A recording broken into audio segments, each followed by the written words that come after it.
Basta Radyo, ibandera mo. 107.1 News FM Olongapo. From everyone at the station, happy holidays. Happy holidays from everyone at the station. Yes, you heard it right because it's only 86 days to go before Christmas. 86 days to go. Wow, mabilis na yan ha. It's gonna be quick. Ano na lang yan, less than 3 months. 2 months, more than 2 months. Less than 3 months, more than 2 months. But yeah, the exact days to come, to go. What are you looking for? Well, 86 days to go na before Christmas. So with that, we would like to greet everybody. Merry, Merry, Merry, Merry. Galo ba kami? Galo ba kami? Ayan, magandang gabi sa inyong lahat. Ayan. Uy, ginanahan akong ibalik yung mga usual stuff na ginagawa ko for radio. Dati pa, no? Yung mga dati kong ginagawa. Like dati, nung pang morning pa ako, meron akong topic of the day or question of the day. Ngayon, tapos ginawa ko rin yung question of the night. Binalik natin ngayon, question of the night. Okay, sali kayo ha, sali kayo. Game na. Ito lang, ganito lang sasagutin nyo. Kita nyo naman no yung header sa ating Facebook page, dun sa ating Radyo Bandera official Facebook page, my page, DJ Tommy G page, and Olongapo City related pages dahil ito nga ay Radyo Bandera Olongapo. Ayan. Fill in the blank, di ba? I-comment nyo na lang yung mga sagot ninyo ha. Okay, madali lang, ganito lang. Question of the night. Ayan. Ang kakampi ng magnanakaw ay blank. Fill in the blank, dali. Now na, kasi babasahin ko mamaya. Di ba? Mamaya natin babasahin, siyempre. Ganun lang kadali Ang kakampi ng magnanakaw ay blank. Nararamdaman ko si Pedro tsaka si Kuya Jason Lorenzana. Nangangati na kagad sumagot. Sagot nyo na, sige na. I-type nyo na yung sagot nyo. Mamaya ako babasahin ng konti. Uy! Napapanahon to kasi alam mo naman, lubog na lubog tayo sa korupsyon. Di ba? Kung ano-ano yung nare-reveal, no? Asawa, ka-deal pala sa insurance. Tapos, nag-iimbestiga siya. Yung mga ganun ba? Di ba? Isama mo pa yung mga katarantaduhan na nagaganap sa paligid-ligid, pagedli-gedli. Diba? Again, ang question of the night. Ang kakampi ng magnanakaw ay... Dan. You are a great singer. 1, 4, 3. Ba't naging bidyoke? And as usual, syempre, panimula natin today's Holy Days. Sabi nga, Holy Days daw. Sabi, holidays po, yeah. Yung taga-probinsya yun eh. Sabi niya, Holy Days and observances. Holidays po and observances. Holy Days, yun sana yung mangyari sa magnanakaw, yung huli, no? Holy Days. Holy Die! Okay. And of course, as usual, the opening segment being brought to you by Angel's Pizza Olongapo. Ayan. Check out the garlic shrimp pizza flavor. Ay, sarap nito. I've tried this, no? Shrimp garlic heaven. Craving something rich and savory? Our garlic shrimp pizza is here to steal the spotlight.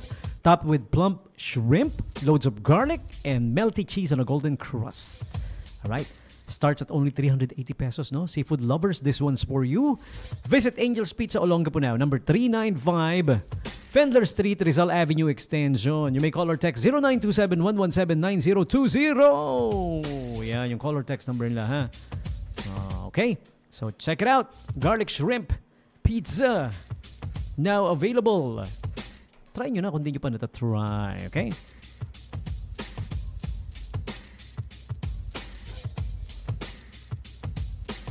Okay, once again, the store hours, of course, you may visit Angel's Pizza Olongapo from 8 a.m. until 12 a.m. until 12 midnight. Visit their Facebook page para makita nyo yung menu, ha? They're more than just pizza. They're about a whole lot more.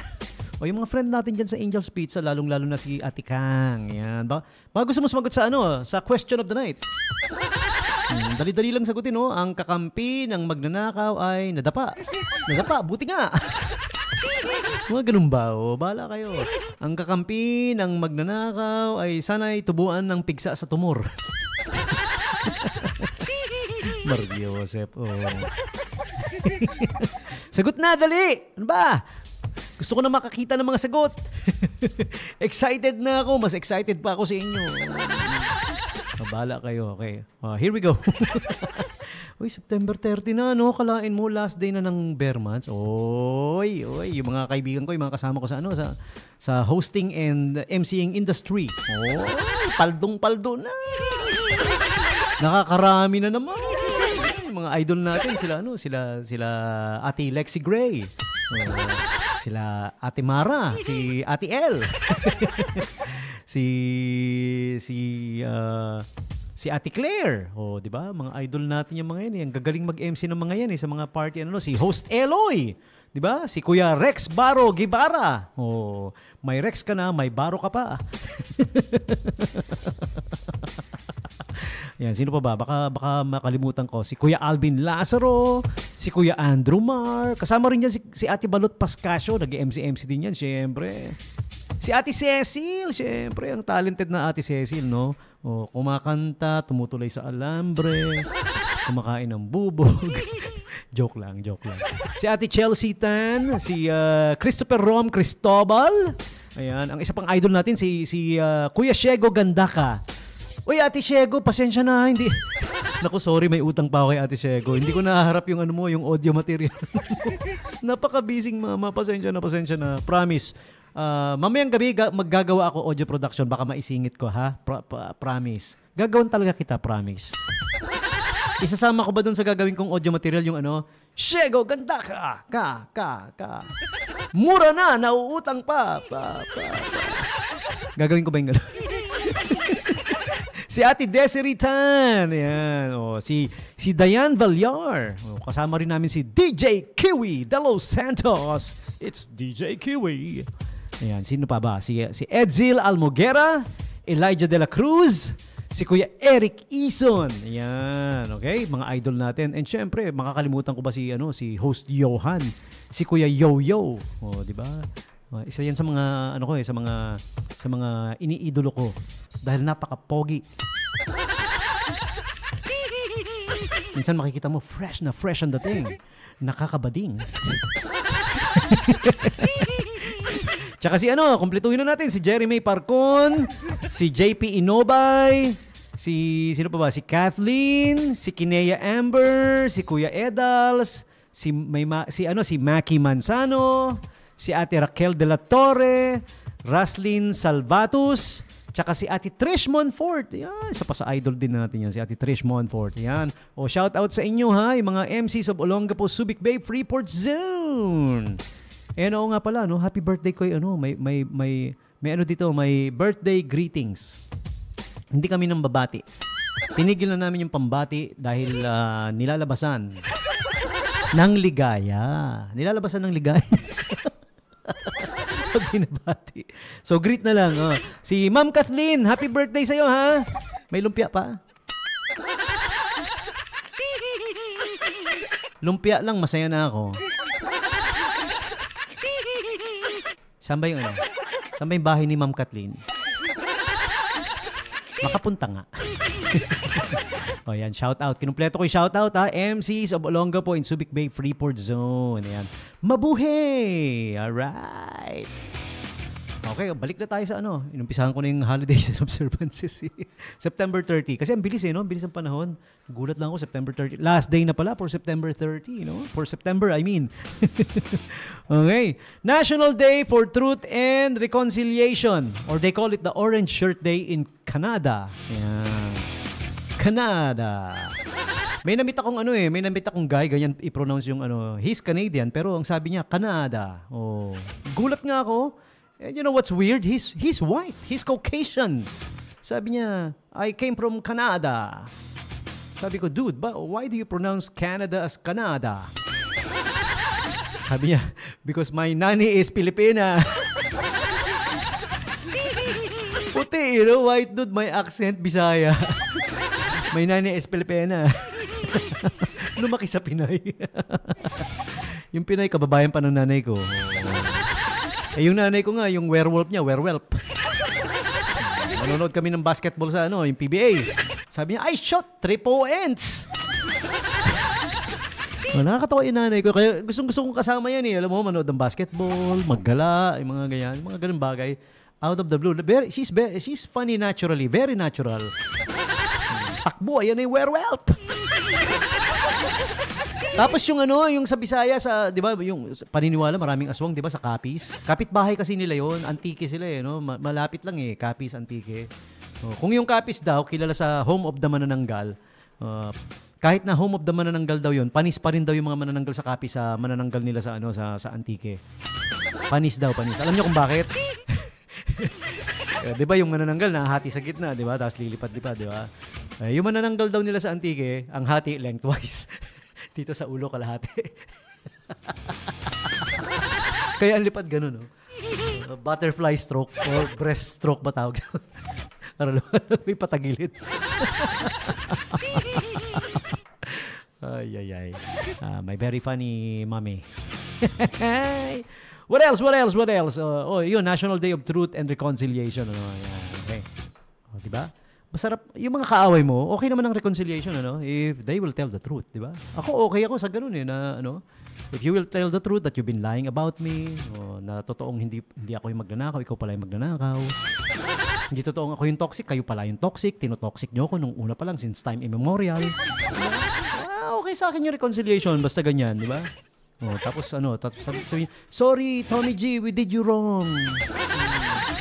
Nagkampihan kami. Para sa personal interest namin. Ganon. Kaya nataon, galing tong Canada, Tinaon yung National Day for Truth and Reconciliation. It's like they know me. September 30 is also International Podcast Day. So yung may mga podcast, mga podcasters, cheers! International Translation Day. Uy, alam niyo nakakatuwa yung yung The Art of Translation. Nakakatuwa 'yan, 'di ba? May mga word kasi na pag translate mo nakakatuwa ang datingan eh, 'di ba? Like Tagalog words, Indonesian words, Thailand words. Nakakatuwa pagka binigyan mo ng translation. Like yung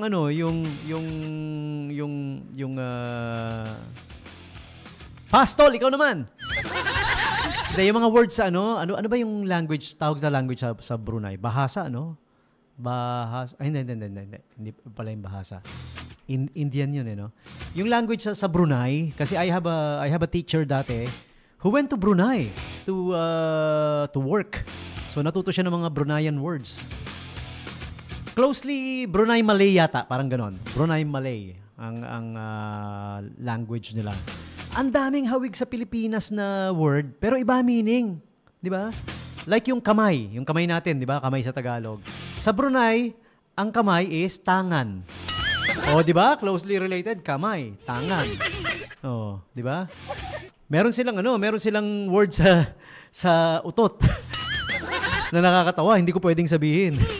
Pero kung medyo magaling yung imagination mo, yes, you guess it right, nag-umpisa sa letter K. Nagtatapos sa T. I don't mean to be bastos. Yun talaga. Promise. Kahit i-search nyo. Yun yung word nila sa utot. K. Tapos yung dulo, tot. Promise. Hindi ako nagsisinungaling. Di ba? Nabanggit ko lang kasi International Translation Day. Alam mo ba yung ma-expose ka, exposure sa Indonesian word? Lampukilat. Yung parang ma-expose ka sa araw, ma-expose ka sa bright light, lampukilats. Nakman tinapay, I don't mean to be bastos. Totoo, yun talaga. Kahit i-search nyo. Naalala nyo si Megan Yang nung nag-guest siya sa isang TV show sa Indonesia, di ba? Open, sabi nung host, open, yung pala hindi sa atin the woman's thing. Open blank na. Sabi ganoon. Yung pala open parang open the show na, parang start na. Kasi Megan tuloy, hindi nakahinga sa kakatawa, hindi na nakapagsalita halos Feel ko siya. Feel natin siya, yung struggle. The struggle is real. Today is also National Love People Day. Love People Day. Loving people is easy, pero there are people that you simply cannot love talaga. Ito yan. Dami relate dyan. Women's Health and Fitness Day. Wrigley Chewing Gum Day, the Wrigley Chewing Gum. Okay? And Dense Breast Day. Okay? It's like an awareness for, pag sinabing dense breast, parang yan yung type of breast na well, the word it's self-explanatory, dense nga no? Because may underlying condition kasi yan kaya bakit dense yung breast. Okay? Breasts that are fatty or scattered are not dense breasts. Ngayon, so kabaliktaran nun, yung breasts that are heterogeneously dense or extremely dense are dense breasts. Yan, okay? Kasi it's made of fat. I don't know kung dangerous condition to Pero pag dense breast kasi yan, parang something is wrong Naturally, dapat fatty yan It's made of fat, in case you don't know. Ang breast talaga ng babae. Yan. Pangkaalaman lang Nakakatuwa minsan dito sa naging trabaho ko for 17 or 18 years now. Minsan may na-experience ko, may nagtanong dati, di ba? Kasi pag DJ ka, kung ano tinatanong sa'yo, relevant to this, promise. Di ba? Minsan may mga nagtatanong sa'yo na pati yung physical attributes, parang akala na alam mo rin, DJ, bakit ganun? Ba't hindi pantay yung breast ko? Sabing ganun, isa mas malaki, yung isa hindi gaano. So sabi ko, we were created by God, perfectly imperfect, di ba? Lahat tayo hindi naman pantay talaga di ba? Di ba? O sinong gusto mag-volunteer na magpatotoo na hindi pantay ang breasts ng babae? Taas ang kamay. Punta dito sa station. Patutunayan lang natin na hindi talaga totoo, hindi talaga pantay, di ba? Totoo naman yun di ba? Kaya sabi ko, huwag kayong mag-aalala sa ganyan. We are perfectly imperfect. Even kami mga lalaki, di ba? Di ba pare? O umamin kayo, yung mga pare ko, may mga hindi pantay sa inyo Yung iba nga sa inyo, sobrang laylay, tinatak-in sa medyas Para hindi halata. Yung mga ganyang bagay, huwag kayong mag-aalala. We were created by God, perfectly imperfect. Imperfect talaga, di ba? Ako nga, hindi nababother Ang condition ko, yung isa, mas laylay kaysa dun sa dalawa. Mas laylay kaysa dun sa dalawa. Sige, magsisink in din yan. Pero hindi ako nababother Hindi ako nag-worry.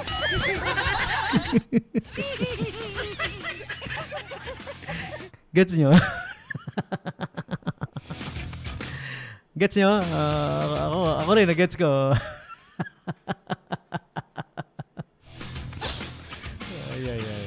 Tawan-tawa si Ate Cecilia, Puring, Dumalaon, Aportadera. Haba naman ang pangalan mo. Siguro nung bata ka, parang class, take out your paper and pencil and write your name. Siguro hirap na hirap ka, no? Pag ang bata, binigyan mo ng ganyang kahabang pangalan, parang it borders on child abuse. Child abuse na yun. Yeah. Si Kuya Jepro Julian, thank you for giving highlights sa live video natin, Thank you, sir. Thank you so much. Pati na rin si Ate Cecilia, Furing, Dumalaon, Aportadera. Sulat mo naman yung sagot mo sa sa question of the night. Ang magnanakaw ay kakampi ng...